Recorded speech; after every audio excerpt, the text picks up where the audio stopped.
Hello everyone, welcome back to my channel. If you hear any snoring in the background, it's just Storm, by the way. This is a story called He is the Rake, and it's by Soucy. It's new to me, as it is to you. There are some buildings in Waukegan, and now I'm on the terrace of one of them. I look down. How tall? Even so, I will not give up. No way. There will be 12 floors of free fall. Everything indicates that I will not survive. I want to end it all before dark. It would be nice to have a smoke before it's all over. What's the problem? I will not die of lung cancer anyway. I take a drag and feel the smoke burning in my lungs. What a good feeling. I hear the door open. I look to the side and see a woman going through the only door that gives access to the terrace. She is fat and has an ugly and listless face. She looks like a woman 40 or older. She wears old clothes. When she realizes my presence, she takes a cigarette out of the pack and puts it in her mouth. Does it all without taking her eyes off me. What are you doing here? She asks. The same as you, I say, showing the cigarette in my fingers. Who are you? Nobody. Just a guy smoking. I'm going to commit suicide. Showing interest, the woman approaches me and asks, Are you going to jump? Yes, I will. She looks down and comments, Dude, you're going to turn into mince pie when you get down there. I know. But that will be the undertaker's problem. The poor guy will have a lot of work to make me presentable at the funeral. If I know my mother well, she'll want an open casket. There were silence for a few seconds. After a long puff, she asked me seriously, Why are you going to do that? Because of the Rake. Who? It's a long story. Okay. I took care of an elderly woman here in the building. I played medicine on the old woman, and she won't be up for 5 hours. In this case, I find a place to sit and begin to tell the strange woman the story that led me to commit suicide. It was a Saturday morning.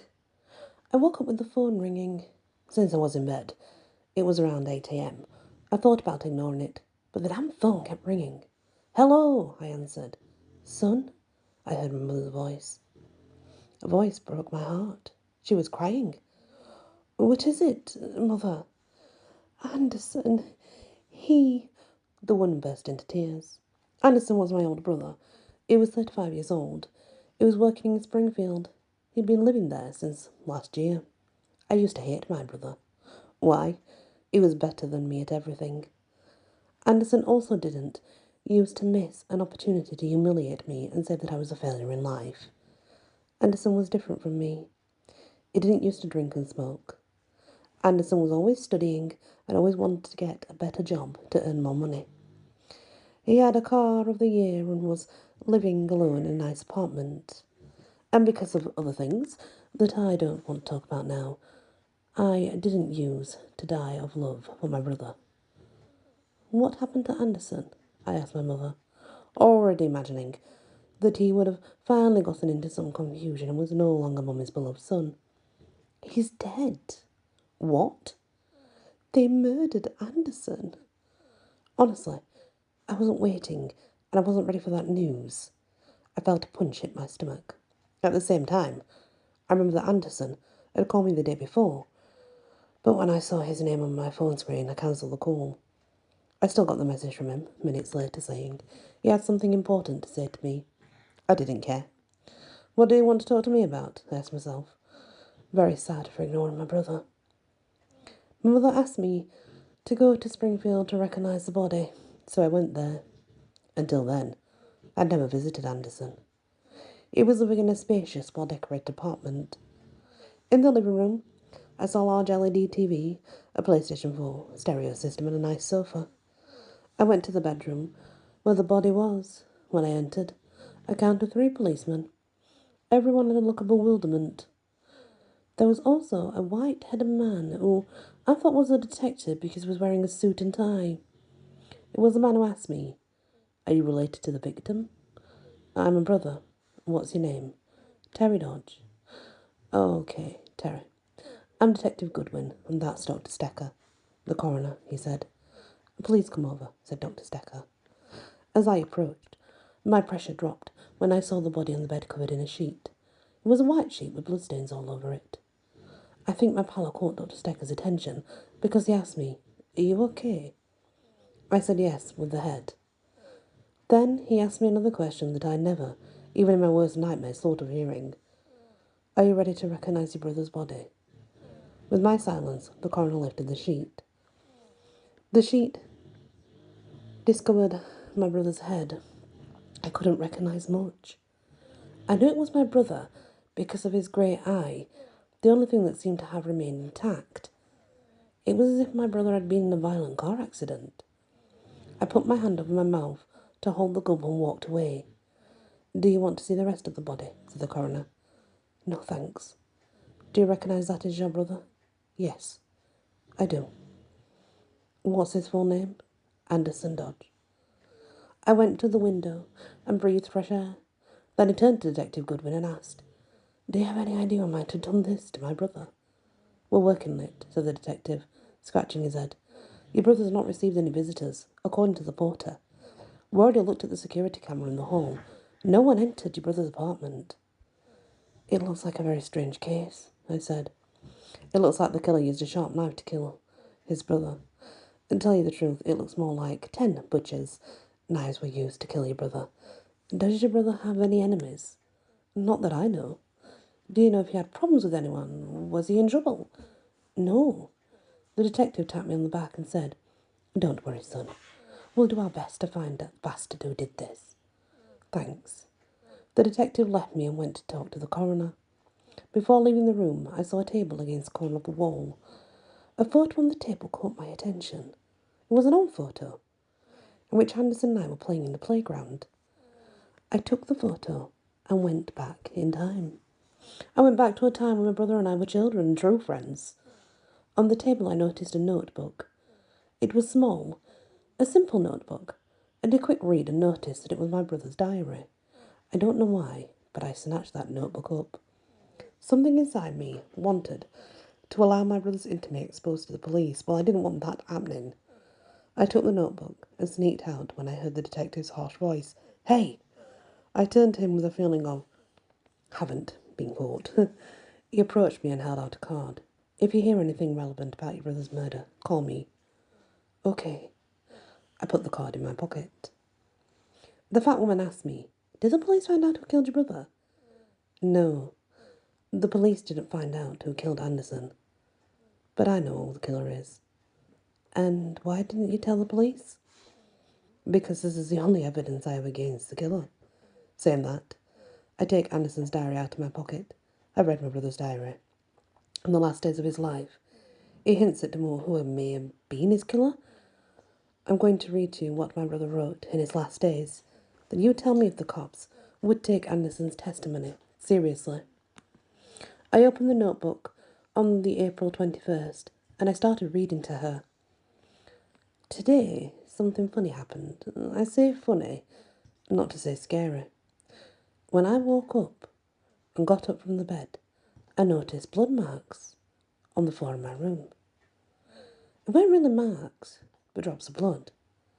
A line of drops of blood from the bedroom door to my bed. At that moment, I looked at the soles of my feet. No sign of blood. What could it be?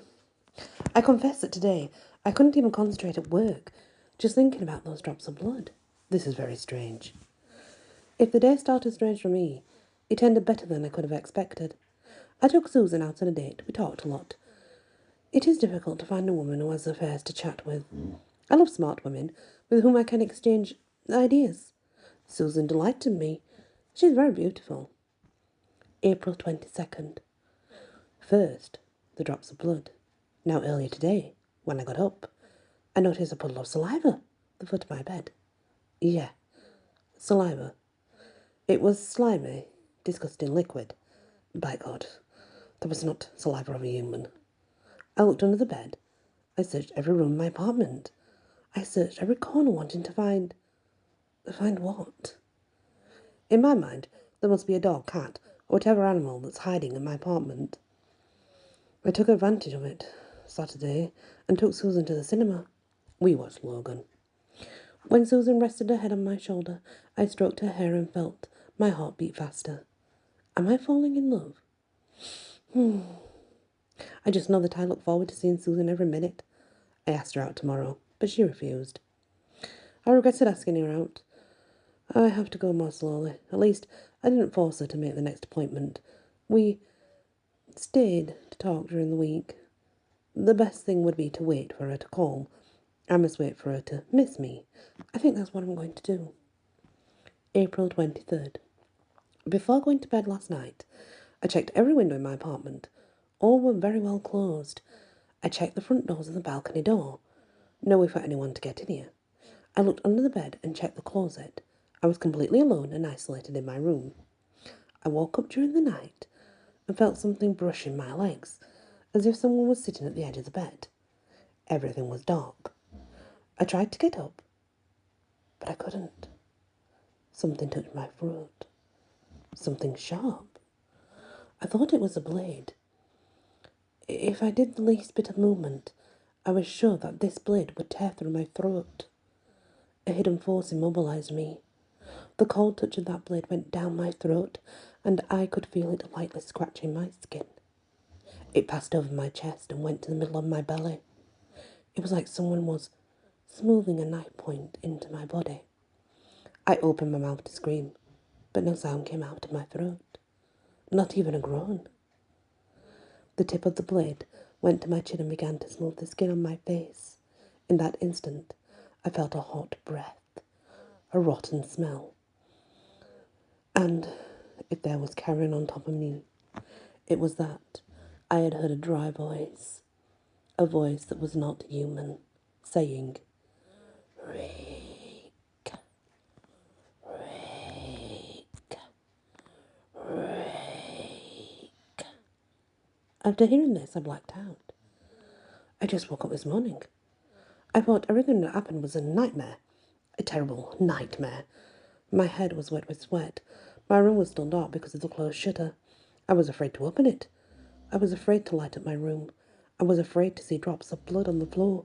I was afraid to see what I didn't want. I gathered courage and opened the shutter. Everything was in order. No drops of blood, no dog saliva, nothing unusual. What a relief. It was at this moment that I doubted myself. Had I seen drops of blood? Had I seen the puddle of dog saliva? Was it all just imagination? I decided not to think anything about it. I left my room and went to the bathroom. Looking at myself in the mirror, I realized everything was real. My face, the skin on my face was all scratched. Scratches that went from near the left eye to the corner of the mouth. It's like someone had scratched my face with a knife. I stayed for a few minutes analysing my image in the mirror. Even though I didn't want to admit it, what happened at night was not a nightmare or harmless hallucination. Someone was inside my room. They scratched my face with a knife. Rake. What will that mean? I'm already an adult, and I am here afraid to sleep. Fear of sleeping alone. That shames me. I'm afraid to sleep. I'm afraid to sleep and the rake kills me. Am I going crazy? April 24th. As usual, I locked my bedroom door when I went to sleep. Thank God nothing happened. I think the prayer worked. It took me a long time to fall asleep, but I slept soundly. I woke up and saw nothing unusual, everything in order. What I found most strange were the scratches on my face. Those scratches would take at least a week to heal, but disappeared completely. I decided that I would not think about what may have happened. I decided not to seek explanations. I don't want to go crazy. I'm just waiting for Susan to call me. I'm decided. I will not run after her. I will wait for her to call me. April 25th. It was a boring Tuesday. I don't think Susan's going to call me. The worst thing is that I can't stop thinking about her. I have to be honest. I haven't felt that in a long time. I haven't felt this attraction to a woman in a long time. I just hope this attraction doesn't end after I have sex with Susan. I'm looking to settle down. April 27th. Yesterday I didn't write, and it was for a good reason. Susan called. I thought it would take longer. She called and we arranged to leave. Even though it was Wednesday, we went to enjoy a little bar. She accepted my invitation to dinner here in my apartment on Friday. I have to buy flowers, a box of chocolates, and condoms. April 28th. My hands are shaking as I write. I'm nervous and scared. Sick. I even did something I never imagined doing. I called my brother, as I expected. Terry did not answer me. In this horrible moment, I can only vent with one brother and no one else. I can't even tell my best friend what's going on in my head. Only my brother could understand me. Even though he was not a friend of mine, he would understand me, because we have the same blood. How I wanted to hear his voice. How I wanted him to help me. But Terry didn't take my call. I'm alone. Oh, my despair is the name. Rake. The demon is disturbing my nights and destroying my mind. I saw him. Damn. I saw the rake. It was this morning. I woke up in the middle of the night and felt something rubbing against my leg. I opened my eyes. Even though it was dark, I could see something sitting on the edge of my bed near my feet. I could make out the silhouette of a stooped man.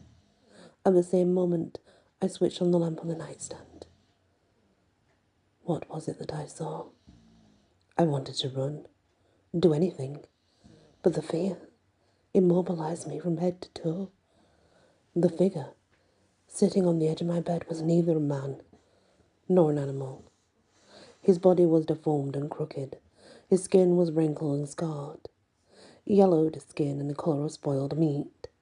His head was bald and he had no ears. In place of hands and fingers, I saw long, pointed claws. Very long claws. These claws were smeared with blood. Very slowly, he turned his head to me, so I could see his face. It was a dissected face. It was not a human face. Slimy saliva dripping from his mouth. His eyes were two white spheres that shone in the dim light of the lamp. I had a feeling of being sucked into those terrible white eyes. He opened his mouth and I heard his voice as if his mouth was right next to my ear. Rake, rake, rake. Suddenly I was weak. My head started to spin. I blacked out. I woke up this morning. No one in my room or my apartment. I didn't find a broken door. I wanted to believe that everything was just a nightmare, but the smell is in my room. The stench of wet dog mixed with the smell of rotting meat impregnated my room. It's the smell. I know that.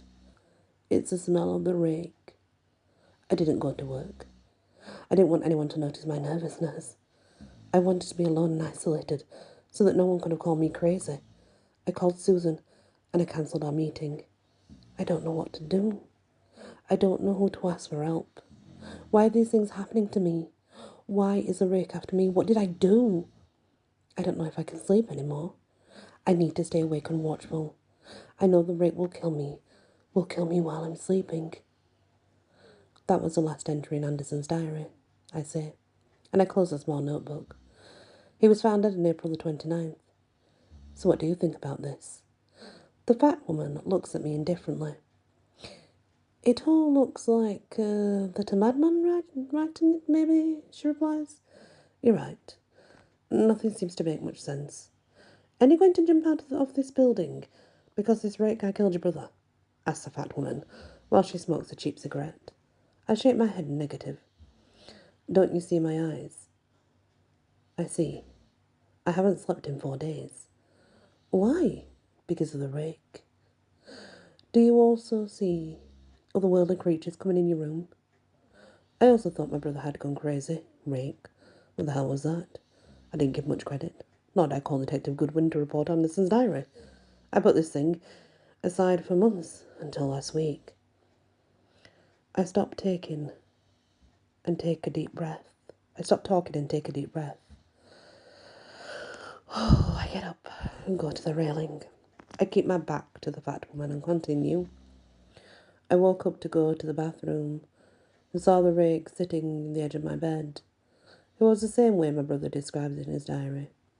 The rake turned to me, showed me his claws, and ran on all fours, like a dog, out of the room. I followed him, but I didn't find him anywhere at my house. I haven't slept since. I know it will do the same to me as he did to my brother. And if you had seen what he did to Anderson, you would also agree with me that jumping off the building and crashing to this ground is a better death. I sit on the railing. I still don't understand why exactly you're going to kill yourself, says the fat woman. Perhaps I don't even understand it myself. But I try to explain. Imagine that a murderer points a gun at your head and says he will kill you. But first, he orders you to turn around. You turn around and know that you have a cocked weapon ready to hit a bullet in the back of your head. Imagine the sensation. You think you will be shot and you will die soon. But the killer does not shoot. And you look forward, and the longer he takes to shoot, the more you go crazy with anxiety. You start thinking about the pain, what will happen, that everything will end, that there is no escape. The expectation of knowing that you're going to die is worse than death itself. Rake is doing this to me. I know it will kill me. I know I have no salvation. There is no point in calling the police. There is no point in changing cities or countries. There is no use hiding at the bottom of the cave. The rake will appear while I am sleeping, and it will kill me with its claws. It will tear my body apart like a meat shredder. I know all this will happen, and I can't sleep anymore. I want to get this over with. The fat woman looks at me. I suspect she does not believe anything I've told her. Maybe she thinks I'm just a depressed guy who decided to kill himself because he doesn't see any sense in life anymore. It is likely. The funny thing is that, so far, she hasn't done or said anything to stop me. Without saying goodbye, I jump. Now I am falling. I extend my arms. I feel my body cutting through the air. There is nothing to hold on to. I close my eyes. Now the rake must look for someone else to disturb. He should look for another victim during the night. Yeah, maybe he's already watching you. Perhaps, while watching you, Rake will be wondering where he will start to tear your body. And could it be through the belly, pulling your guts out? Start by pulling your brain out. I think he starts cutting off your feet and goes up your legs, just so you feel the pain of dying very slowly. Take a test. Leave a camcorder overnight in your room. See if the rake will visit you. You already know then what's going to happen to you. The end. Thank you for listening to this wonderful tale. He is Rake. Many blessings.